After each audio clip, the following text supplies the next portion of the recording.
দিনাজপুরের বীরগঞ্জ উপজেলার পাল্টাপুর ইউনিয়নের বাছার গ্রামের কৃষক মুসা মিয়া দেখিয়ে দিয়েছেন পরিশ্রম ও পরিকল্পনা থাকলে গ্রামের মাটিতেই সাফল্যের গল্প লেখা যায়।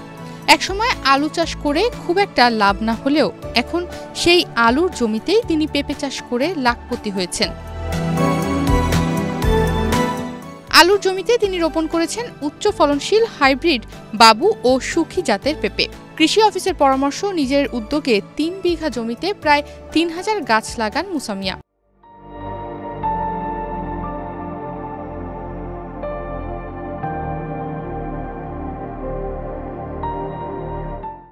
এতে খরচ হয় প্রায় ২ লাখ টাকা। মাত্র ৫ মাসের মাথায় তিনি বিক্রি করেছেন প্রায় ২ লাখ টাকার পেঁপে। ইতিমধ্যে ৩বার বিক্রি করেছেন, প্রতিবারই ১ লাখ টাকার বেশি আয় হয়েছে।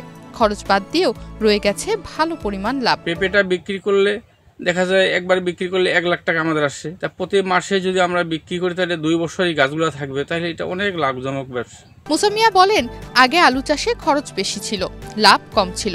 কৃষি অফিসের পরামর্শে পেঁপে চাষ শুরু করেন তিনি। এখন তিনি প্রতি মাসে পাকা পেঁপে বিক্রি করে নিয়মিত আয় করছেন।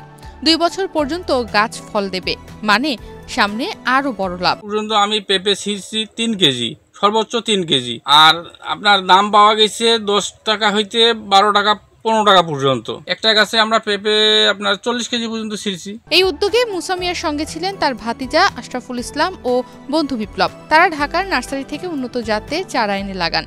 বর্তমানে প্রতিটি গাছে ৩০ থেকে ৫০টি করে পেঁপে ঝুলছে, যার ওজন ১ থেকে ১.৫ কেজি। এখন পুরো গ্রাম জুড়ে আলোচনার বিষয় হয়ে উঠেছে এই এক পেঁপে বাগান। এলাকার বেকার যুবকরাও ঝুঁকছেন পেঁপে চাষের দিকে। ফরহাদ হোসেন নামের এক যুবক বলেন, এত অল্প জায়গায় এত ফলন সম্ভব তা দেখে তিনি অবাক হয়েছেন। তাই তিনিও এখন বাবু ও সুখী জাতের পেঁপে চাষ শুরু করবেন বলে ভাবছেন। এই পেঁপে দেখতে আসছি এবং আসি দেখি পেঁপের আসলেই অনেক বাম্পার ফলন হয়েছে। আমি যেটা দেখলাম গাছের নিচ থেকে একেবারে পেঁপের বাম্পার ফলন, এবং আমিও চিন্তা ভাবনা করতেছি আগামীতে পেঁপে চাষ করার। পেঁপে দেখিবার আসছে, অনেক অনেক মানুষ দেখতে আসছে। পেঁপের ফলন কি দেখিয়া অর্জন করছে, মেলা টাকা পাওয়া যাবে, লাভ হবে। বীরগঞ্জ উপজেলার কৃষি কর্মকর্তা কৃষিবিদ শরীফুল ইসলাম এ বিষয়ে জানান, বাবু ও সুখী সহ হাইব্রিড জাতের পেঁপের আবাদ এ উপজেলায় দ্রুত বাড়ছে। মুসা মিয়ার সাফল্য দেখে এখন অনেক কৃষক পেঁপে চাষে আগ্রহী হচ্ছেন। কৃষি অফিস থেকে প্রয়োজনীয়তা সহায়তাও দেওয়া হচ্ছে। প্রিয় সবজি হিসাবে, বিষমুক্ত নিরাপদ সবজি হিসাবে জনপ্রিয় লাভ করছে। আমরা কৃষকদেরকে কারিগরি পরামর্শ প্রদান করছি। বাজারে এটির ভালো দাম থাকায় চাহিদাও বাড়ছে। পাকা পেঁপে ভিটামিন এ এর উৎস, এটি আমাদের পুষ্টি ঘাটতি পূরণে ব্যাপক সহায়তা করে।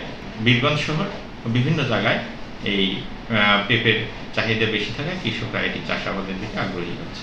এখন বাছার গ্রামের মাঠে সারি সারি পেঁপে গাছ যেন এক জীবন্ত অনুপ্রেরণা, যেখানে প্রতিটি ফল বলে দেয় পরিশ্রম করলে সফলতা আসবেই।